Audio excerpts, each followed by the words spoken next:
जय श्री राम, जय श्री महाकाल। वॉर के चलते जिस हिसाब से ओवरऑल वर्ल्ड में इकोनॉमी में अनरेस्ट चल रहा है, इस सर यहाँ पर हमें कुछ चीज़ों के ऊपर डिटेल बात करना ज़रूरी है। और आप लोगों ने इतना कमेंट किया था इस कंपनी के बारे में, तो इसके ऊपर वीडियोस बनाना तो ज़रूरी था। ये कंपनी की बात कर रहा हूँ मैं, सुज़लॉन की।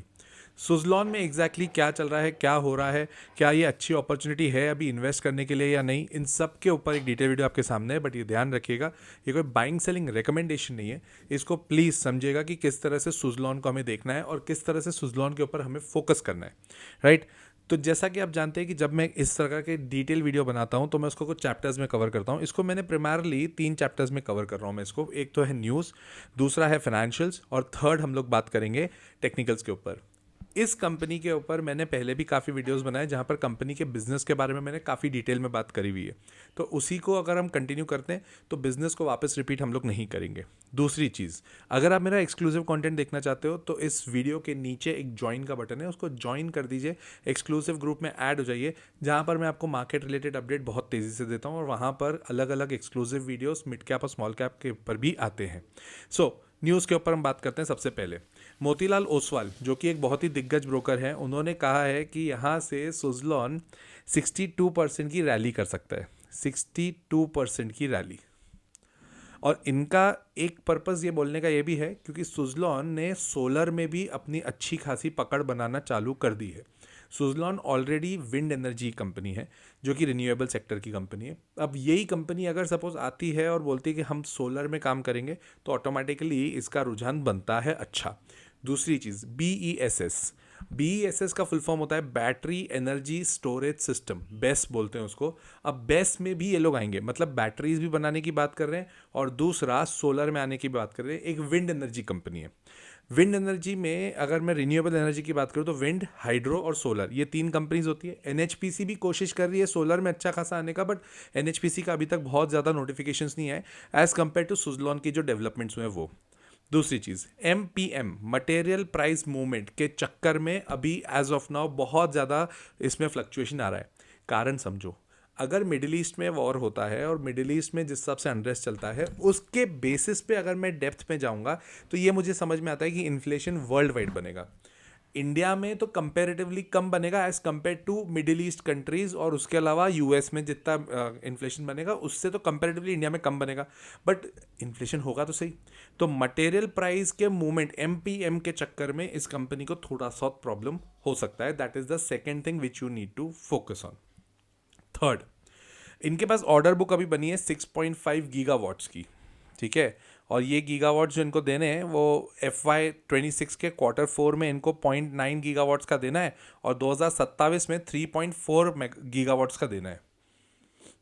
और तो और 50% से ज़्यादा इनको FY28 में देना है। ऑर्डर बुक इनके पास अगले 2 साल की है। अब एक तरह से देखा जाए तो सर पहले 2 साल एग्जीक्यूट तो कर ले, फिर समझते हैं। ऐसा नहीं है। इस कंपनी में अगर जितने ऑर्डर्स आते जाएंगे, ये एग्जीक्यूशन इनका नेक्स्ट लेवल जाता है।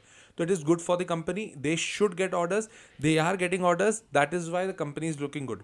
पंगा ये फंस गया है कि 70 रुपये की कंपनी अगर सपोज 35-37 रुपीज़ पे आ जाती है तो डर तो देखो लगता है। मैं टेक्निकल्स पे आऊँगा तो आपको बताऊंगा कि उसका सपोर्ट और रेजिस्टेंस कहाँ पे बैठ रहा है। But still as of now pain तो दिख रहा है कंपनी में। क्यों? क्योंकि ओवरऑल देखा जाए ना, कंपनी में एक तो पहली चीज़ ये पेनी स्टॉक हो गई थी और उसके बाद में एकदम से रिवाइव हो गई। रिवाइव होने के बाद भरपूर बढ़ गई, अब करेक्ट होकर अपने भाव पे आई है। तो वैल्यूएशन वाइज हम बात करेंगे आगे, राइट। नेक्स्ट इज, गवर्नमेंट ने एनुअल 10 गीगावाट्स का एटलीस्ट विंड एनर्जी का कॉन्सेप्ट चालू कर दिया है।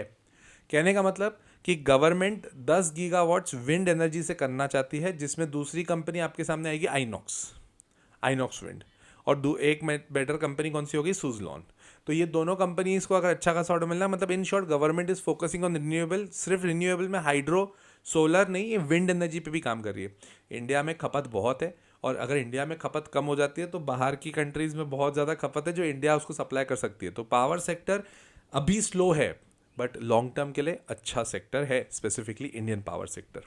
तो गवर्नमेंट के बेसिस पे भी देखो तो बढ़िया है, कोई दिक्कत की बात नहीं लग रही है। इसके अलावा एक और बहुत इंपॉर्टेंट चीज़ है, इन्होंने सुजलॉन ग्लोबल सर्विसेज जो इनकी कंपनी थी उसको इन्होंने टेक ओवर करके मर्ज कर दिया है। अब ये वाली करने के बाद होगा क्या, सुजलॉन एकमात्र कंपनी होगी जो सबसे बड़ी होगी। 11,000 करोड़ का जो इनका मार्केट कैप था वो बढ़ के 21,000 करोड़ हो गया। भाई साहब 21,000 करोड़ की कंपनी, आप पेनी स्टॉक बोल रहे थे बहुत सारे लोग कि सुजलॉन पेनी स्टॉक में क्या करना है। पेनी स्टॉक क्या होता है पहले उसको समझो। पेनी स्टॉक इस हिसाब से नहीं देखा जाता कि उसका शेयर प्राइस 10 रुपए का है, 15 रुपए का है, 8 रुपए का है, 9 रुपए का है, वैसा नहीं देखा जाता है। वो देखा जाता है मार्केट कैपिटलाइजेशन पे। हो सकता है 1,500 रुपए का एक कंपनी का शेयर हो, बट उसका मार्केट कैपिटलाइजेशन ही 400 करोड़ हो, तो वो पेनी स्टॉक हो गया। ये पेनी स्टॉक नहीं है, इसका मार्केट कैपिटलाइजेशन 21,000 करोड़ पे है। और अगर आप इतना डिटेल में सीखना चाहते हो, हर चीज़ इतनी गहराई में लेके जाना चाहते हो, तो मेरा कोर्स है यार द लॉजिकल इन्वेस्टर, आप उसको ज्वाइन कर सकते हो। और उस कोर्स में लाइव लेक्चर्स में पढ़ाता हूँ, फंडामेंटल, टेक्निकल एनालिसिस, जियो पॉलिटिक्स होते हैं। बहुत सारे पर्क्स भी होते हैं, जैसे मैं बहुत सारे वेबिनार्स लेता हूँ तो उस वेबिनार में आपको फ्री ऑफ कॉस्ट एंट्री मिलती है। जहाँ पे भी मैं कुछ एंट्री करता हूँ या एग्जिट करता हूँ अपने पोर्टफोलियो के लिए, मैं वो ग्रुप पे भी अपना डाल देता हूँ कि हाँ मैं ये कर रहा हूँ, बट वो सिर्फ स्टूडेंट्स ओरिएंटेड ग्रुप ही है, राइट। तो let's come to the next chapter, that is finance. तो फाइनेंस की अगर मैं बात करूं तो सेल्स डोमेस्टिक इनकी 97% है। अरे यार यहाँ पे ये बन रही है, यहीं पे खपत हो रही है, बहुत है हमारे पास खपत। सेकंड एक्सपोर्ट्स का 37% है। कर्नाटका में बेसिकली ये इनका अच्छा खासा रुझान है, that is 29% of the revenue. 21% का है गुजरात से, 13% है आंध्र प्रदेश से, और बाकी 11% है तमिलनाडु।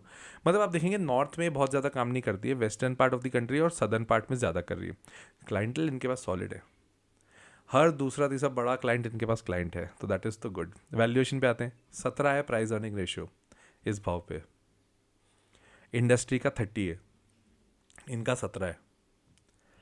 और कुछ बोलने की ज़रूरत है क्या? Think about it. Sales 4,236 crore की थी दिसंबर क्वार्टर में, जो कि 2024 में दिसंबर क्वार्टर में 2,975 करोड़ थी, मतलब वहाँ से 35% बढ़ी है। प्रॉफिट्स, ऑपरेटिंग प्रॉफिट फ्लैट है 17%। पहले भी 100 रुपये पे 17 रुपये कमा रहे थे, अभी भी 100 रुपये पे 17 रुपये कमा रहे हैं, क्या दिक्कत है? फाइनेंशियल्स मेरे को तो स्ट्रॉन्ग लगते हैं, सबका अपना अपना कॉन्सेप्ट है इसके ऊपर, बट मेरे को तो स्ट्रॉन्ग लगते हैं। प्रमोटर्स बस ये यहाँ पे गड़बड़ है, प्रमोटर्स सिर्फ 11% ही बाकी है। एफ आई आईज खरीद रहे हैं, एफ आई आईज 24% तक पहुँच गई, पहले 17% थी, अब 24% पे आ गई F I eyes. D I eyes flat है नियर टू, और पब्लिक के पास 55%। बस ये थोड़ा सा कंसर्निंग है, अगर ये नहीं होता तो बहुत बढ़िया लगती कंपनी, तब तो खैर फिर इसका वैल्यूएशन यहाँ पे होता भी नहीं, राइट। टेक्निकल्स के ऊपर बात करूँ तो 35 रुपीज़ 50 पैसा एक बहुत ही वीकली सपोर्ट पे बहुत स्ट्रॉन्ग सपोर्ट है, और वहाँ पे उल्टा हैमर बना है। बट पंगा ये अभी वॉर की सिचुएशन है, तो अभी के टाइम पे ना टेक्निकल्स एक ये रूल बना लो, वॉर के टाइम पे कोई भी टेक्निकल्स काम नहीं करते हैं, और जब करते भी हैं तो फिर वो ढंग से नहीं करते हैं, तो स्टॉप लॉस हिट करके वापस आ जाएंगे। बट हाँ, अगर इस वीक, अगर जो करंट वीक है, अगर उसमें इन्वर्टेड हैमर बना है पिछले हफ्ते, तो इस हफ्ते अगर वो इन्वर्टेड हैमर के ऊपर चल के चले जाता है तो रिवर्सल आ जाएगा स्टॉक में। कंपनी देखा जाए तो काम सही कर रही है, 42 का इसका एक रेजिस्टेंस, अगर वो क्रॉस हो गया तो आपको अच्छी खासी तेज़ी मिल सकती है।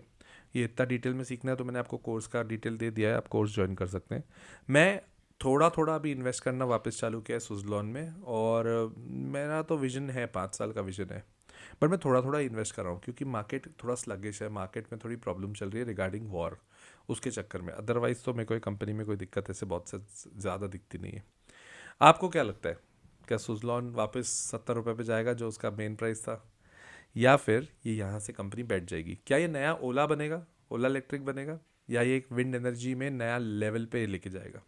कमेंट करके बताइएगा, और ये भी कमेंट करिएगा और कौन सी कंपनी पर डिटेल वीडियो चाहिए, मैं ज़रूर बनाऊंगा। आप लोगों के कमेंट्स में पढ़ता ज़रूर हूँ, हर कमेंट पे रिप्लाई करना मेरे लिए पॉसिबल नहीं होता है क्योंकि मैं पर्सनली सब चीज़ें मैनेज करता हूँ इन सब चीज़ों के लिए, तो इसलिए। बट हाँ, पढ़ता मैं ज़रूर हूँ। या आप कभी भी नोट करिएगा, जो भी आप कमेंट करते हैं कंपनीज, उसके आजू बाजू की कंपनीज में लेके ही आता हूँ, या बहुत सारे कमेंट हो गए तो वो तो अगले दिन आ ही जाती है, ठीक है। आप लोगों का ही चैनल है मेरा, प्लस ओनली मेंबर्स का एक ग्रुप है, वहाँ पे भी आप अपने कमेंट्स कर सकते हो, और अगर कोर्स ज्वाइन करना है तो कोर्स भी ज्वाइन कर सकते हो।